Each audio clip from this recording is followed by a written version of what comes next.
Picture this. The year is 67 AD. The air in Rome is thick with the scent of incense, roasted meats, and the dust of thousands of footsteps.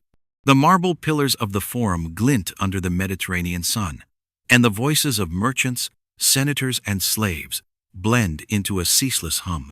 You're walking through these bustling streets when the crowd parts just enough for you to see him, the emperor himself, Nero Claudius Caesar. Draped in imperial purple, he moves with an almost theatrical confidence, flanked by guards in gleaming armor. But it isn't just Nero's presence that silences the street. At his side walks a young woman, slender, graceful, draped in silk and heavy jewels that catch the light with every step. She is stunning, a living embodiment of Roman luxury. And yet, the expressions in the crowd aren't admiration, they're unease, because whispers race like wildfire through the Forum. Every person here knows what the emperor tries to disguise. This woman was once a boy named Sporus. And the story of how he came to stand here is not one of romance, but of one of the most disturbing manipulations of identity in all of recorded history. This isn't just another scandal in a city accustomed to scandal. It's the story of how absolute power can twist love into possession, grief into delusion, and a human being into an object crafted to satisfy one man's obsession. The name Sporus might not ring any bells for you now, but it will haunt you long after this tale ends.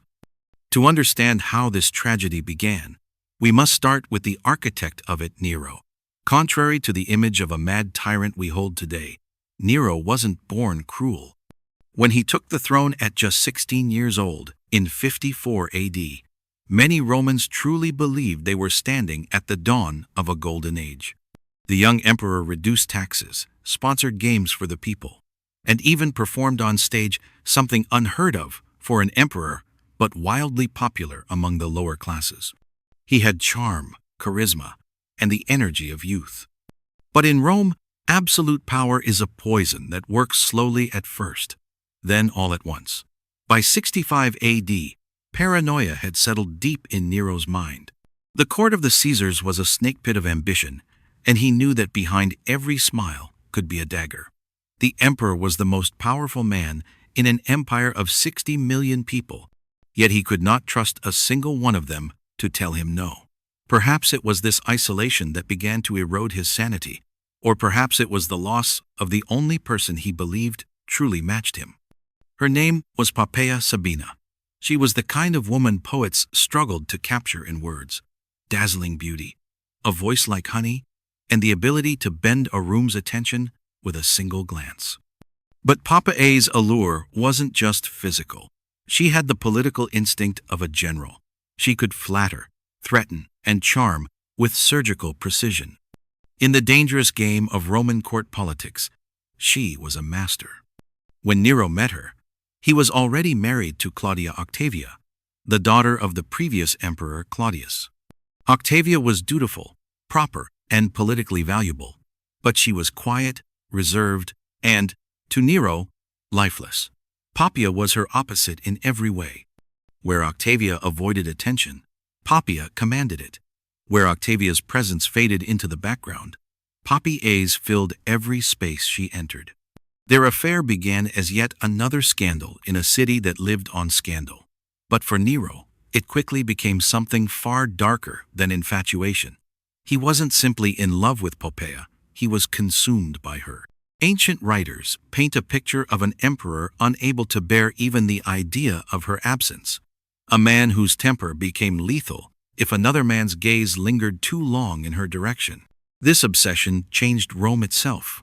Nero divorced Octavia, despite the public outrage it stirred, and staged a wedding to Poppæa so lavish it drained the imperial treasury. The ceremony was a festival of gold, silk, and music, a statement to the empire that this union was the pinnacle of his reign. But marriage only deepened Nero's possessiveness. He began to isolate her from friends and family, surrounding her only with those loyal to him. He filled the palace with her likeness, paintings, statues, busts, so that her image was never out of sight. To Nero, this was devotion. To everyone else, It was clear he had crossed into dangerous territory. Poppæa, intelligent as ever, understood the double-edged sword of his obsession. She used her influence to secure power for her family and allies, but she also knew that her position was only as secure as Nero's affection. And unlike the sycophants who bowed to his every mood, Poppæa still had the audacity to challenge him. That defiance would one day cost her everything. From the moment Poppæa stepped into the imperial palace as Nero's wife, she understood the dangerous dance she had entered. The marriage was not built on mutual respect. It was a bond, forged by obsession and gilded by spectacle. Nero's love was not the tender devotion poets wrote about. It was a hunger, and hunger always demands more. Poppæa had the kind of allure that could sway policy as easily as it turned heads. She was a master of subtle manipulation, her words carefully chosen, her silences calculated. In the political world of Rome, where every glance could be a negotiation and every smile a veiled threat, she wielded her beauty like a weapon. And Nero, convinced that he had found his equal, began bending the entire machinery of empire to please her.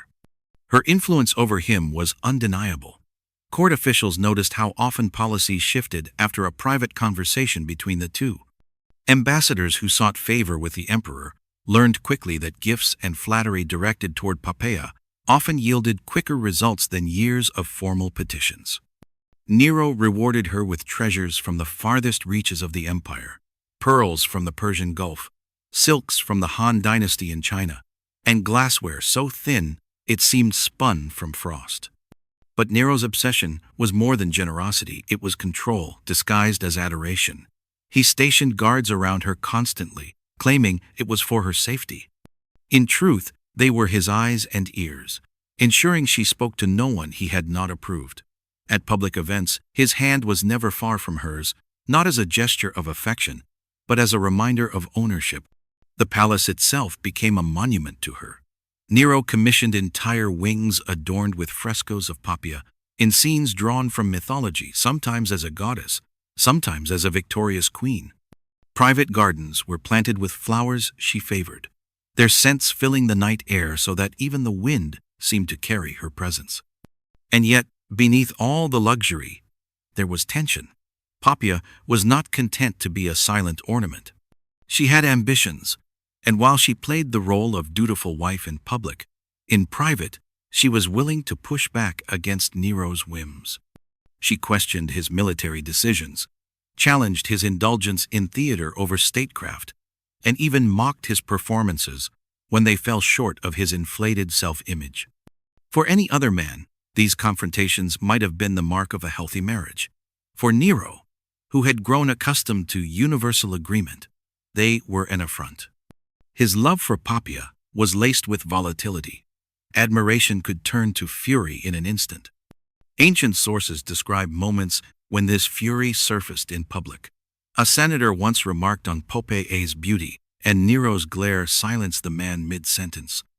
At another event, when a foreign dignitary bowed to her a moment too long, Nero ordered the man escorted out of the palace, his diplomatic mission cut short without explanation. Yet, for all his volatility, Nero could not imagine life without her. And Poppæa, for all her daring, knew that pushing too hard could trigger the kind of wrath from which there was no return. This dangerous balance between adoration and intimidation could not last forever. It was only a matter of time before it collapsed entirely. That moment came in the summer of 65 AD. The details are blurred by time, and the ancient historians do not agree on every fact. Some say the argument began when Nero returned late from chariot races, still flushed with the thrill of victory. Others claim it was about his endless theatrical performances, which Poppæa had begun to openly ridicule. Tacitus records that she accused him of caring more about his public image than his duties as a husband and father. Whatever the spark, the fire it lit was uncontrollable. Poppæa was pregnant at the time, carrying what would have been their second child. She was in a delicate state, but that did not stop her from voicing her displeasure. Perhaps the pregnancy emboldened her. Perhaps she believed that Nero, however temperamental, would not harm the woman carrying his heir. She was wrong. The argument escalated rapidly, voices rising, words sharpened into weapons. In a sudden burst of rage, Nero struck her. Some sources say it was a single brutal kick to the abdomen. Others describe a sustained assault. In either case, the injuries were fatal. Within hours, Poppæa was dead. The child she carried was gone with her. And the Emperor of Rome, master of 30 legions and ruler of the known world, stood over her body, confronted by a truth no power could undo. He had destroyed the very thing he loved most. The silence that followed was deafening. The marble floors of the imperial chamber, so often the stage for lavish banquets and whispered intrigues, now bore witness to a scene of ruin. Poppæa's body lay still, her lifeless form draped in the same silks Nero had once insisted be imported from the East for her comfort. Her golden hair spilled over the floor like sunlight trapped in stone, but her face, once animated with wit and command, was pale, its expression frozen in the stillness of death. In that moment, Nero's power meant nothing. He, who could sign death warrants without trial, who was hailed as a god in distant provinces, could not summon her back with all the authority of Rome. Witnesses would later recall that he fell to his knees beside her, alternately sobbing and raging, calling her name, commanding her to live as though she could hear and obey. The emperor summoned the most skilled physicians in Rome, men whose hands had healed senators, generals, and gladiators on the brink of death. He promised them fortunes beyond imagining if they saved her, and threatened them with torture if they failed. But medicine in the 1st century was as much superstition as science. They tried poultices, herbs, even whispered prayers to Asclepius, the god of healing. Nothing worked. By nightfall, Poppæa Sabina, Empress of Rome, was gone. What happened next was as much a display of Nero's grief as it was a descent into delusion. Roman custom dictated that the bodies of the dead be cremated, but Nero refused to consign her to flame.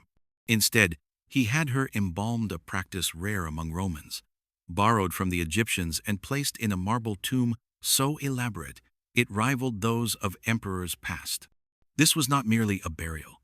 It was the creation of a shrine. He declared her divine, establishing a cult in her honor. Priests were appointed to tend to her memory, and offerings were made as though she were a living goddess. In the palace, her presence was preserved in more than statues and portraits.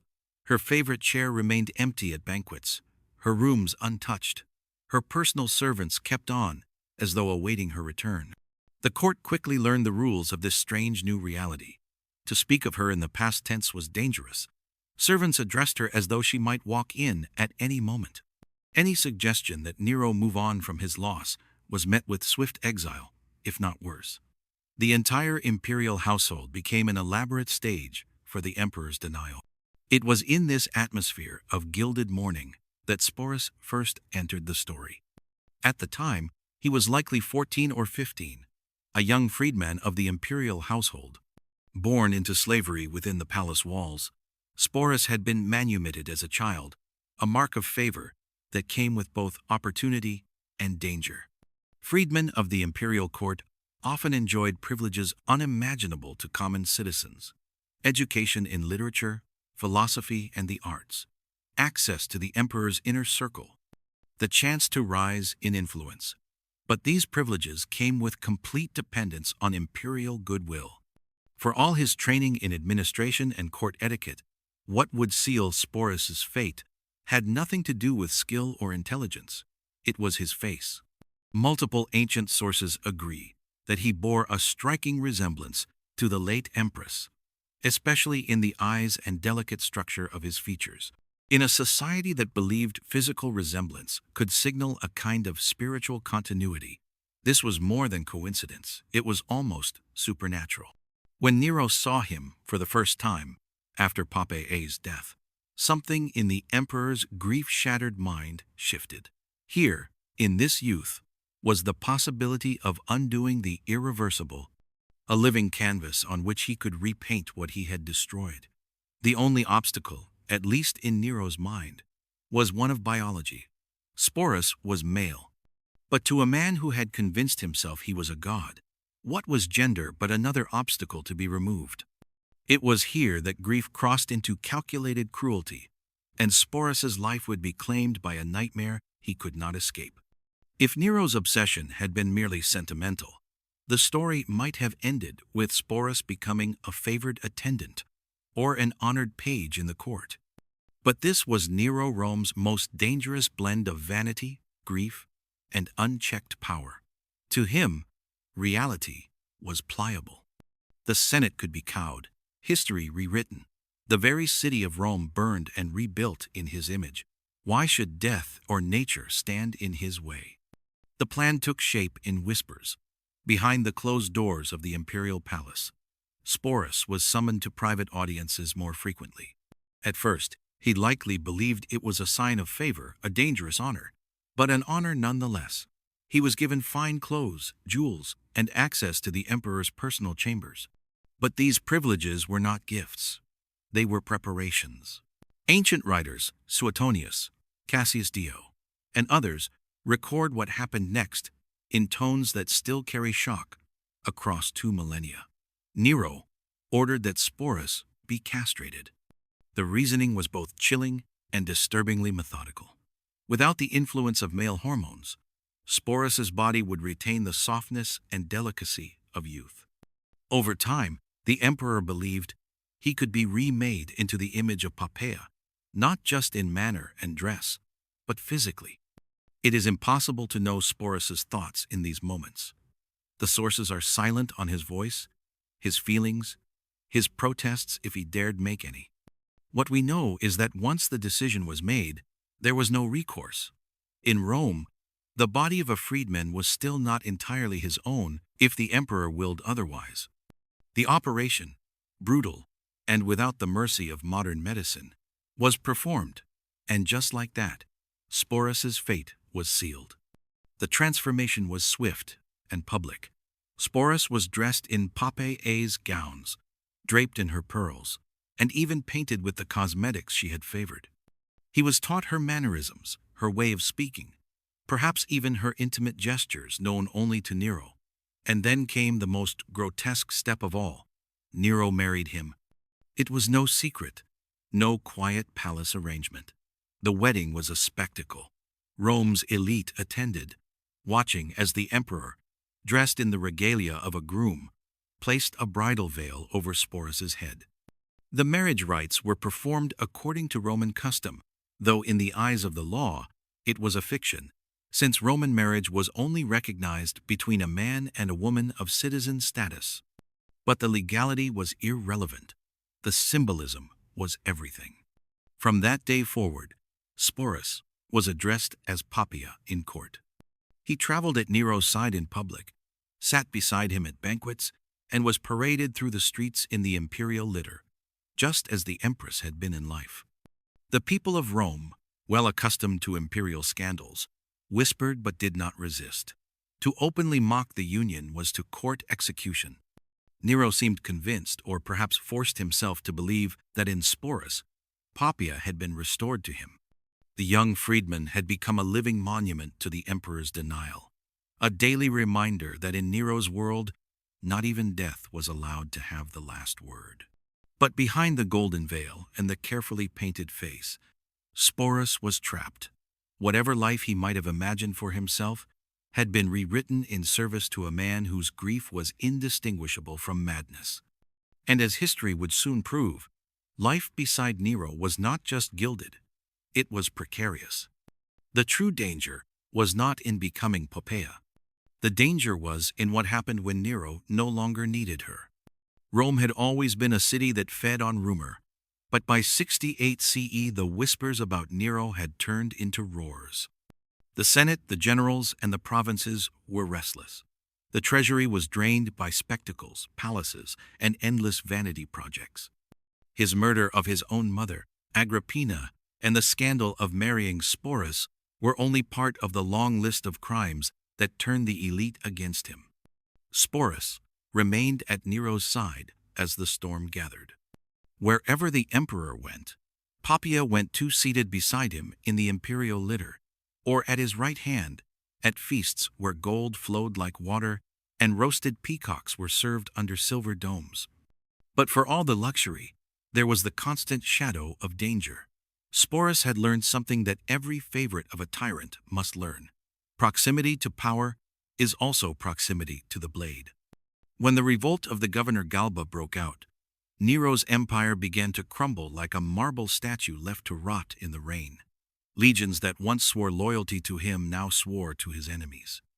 The Senate declared him a public enemy, and in a panic, Nero fled the city with a small entourage, Sporus among them. The emperor still spoke to him as if he were Poppæa, even in their flight.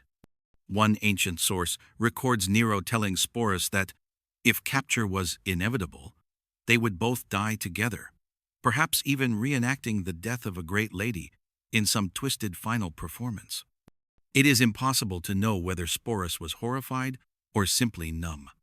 When word came that soldiers were closing in, Nero's courage collapsed. He could not face the public humiliation of being paraded through Rome in chains. In the villa of a loyal freedman, he ordered a grave to be dug and begged those around him to help him take his own life. No one moved until, at last, with a soldier's sword pressed to his throat, Nero plunged it in himself. His final words were, "Qualis artifex pereo? What an artist dies in me."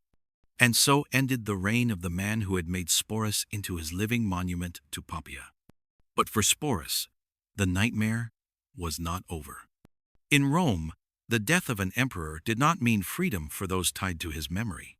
It meant that the spoils of the court, including people, would be claimed by the victors. Galba, the new emperor, did not kill Sporus. Perhaps he thought it better to keep such a strange, well-known figure alive as a curiosity.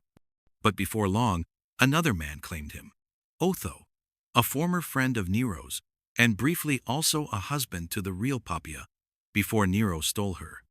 The irony was as sharp as any dagger. Now Otho, who had once lost Poppæa to Nero, dressed Sporus as the dead empress and took him as a companion. For Sporus, the role had become inescapable, no longer just Nero's fantasy, but a mask that Rome itself demanded he wear. And this mask would follow him into the reign of one of the most brutal emperors Rome would ever know, Vitellius. By the spring of 69 CE, Rome's infamous Year of the Four Emperors, Sporus had already lived through more reversals of fortune than most courtiers could survive. Nero was dead, Galba had fallen to assassination, Otho had risen, and then killed himself in defeat, and now the throne belonged to Vitellius, a man whose cruelty was matched only by his gluttony. Vitellius had heard of Sporus long before he saw him. In the scandal-saturated world of imperial gossip, the story of the living Poppæa was irresistible. To the new emperor, Sporus was not a person. He was a symbol, a living relic of Nero's decadent court, and Vitellius had a taste for public spectacles that blurred the line between theater and torture. According to Cassius Dio, Vitellius devised an obscene entertainment for the people. Sporus would be forced to play the role of the bride in a public mock wedding, this time not to an emperor, but to a slave. The ceremony would be staged in the amphitheater, and the honeymoon would be consummated in full view of the crowd. It was not simply cruelty, it was a calculated degradation. In Roman culture, public sexual humiliation was one of the worst forms of punishment, a way to erase a person's dignity and identity before the eyes of thousands. For Sporus, who had been compelled into the role of Poppæa for years, this was the final, unbearable twist of fate. The historian Suetonius says that rather than face the marriage and the jeering mob, Sporus chose death. Some say he slit his own wrists before the spectacle could begin. Others hint at poison. The sources agree on one point.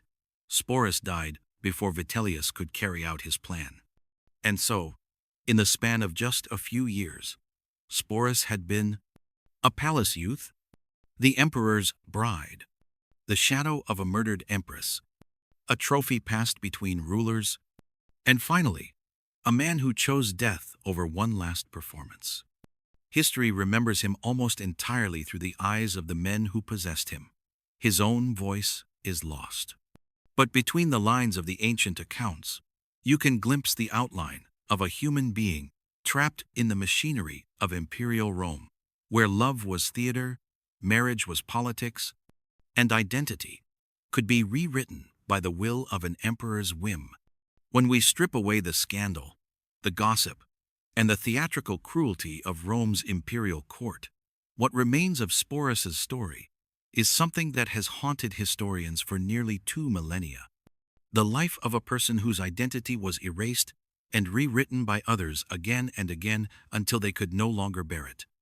In the ancient sources, Suetonius, Cassius Dio, and Tacitus Sporus appears almost like a prop in other people's dramas. He is described as the living image of Poppæa, as Nero's bride, as Otho's companion, and as Vitellius's entertainment. Never as a man with his own desires, his own voice, his own agency. Yet, if you read closely, you can catch faint glimpses of resistance. His silence in the face of Nero's obsessive fantasy, his survival through 3 emperors, perhaps by mastering the art of invisibility, and finally, his choice to end his life rather than suffer one more public violation. In modern times, Sporus has been reinterpreted in many ways. As a victim of imperial exploitation, whose life reveals the brutal reality behind Rome's gilded palaces. As a queer icon, someone who lived in a gender role not of his choosing, yet whose existence challenges the idea that the ancient world was strictly binary in its views of identity. As a tragic symbol of how power strips humanity from those it uses for display. Writers, playwrights, and historians have revisited his life to explore themes of gender, consent, and the politics of the body. In the 20th century, Sporus even became a subject in debates on transgender history, though most agree it's impossible to know how he truly saw himself, since every word we have about him comes from others. And perhaps that's the most haunting part. Sporus has no recorded words of his own. No letters, no memoir, no inscription. All that survives is the shadow cast by the men who used him, and the stubborn fact that in the end, he took back the one choice that mattered: how and when to leave the stage. Nearly 2,000 years later, the story of Sporus forces us to ask hard questions about power, identity, and the price of being made into a symbol. It's a reminder that history is often written by the powerful, but sometimes, in the small silences, we can still hear the truth trying to speak.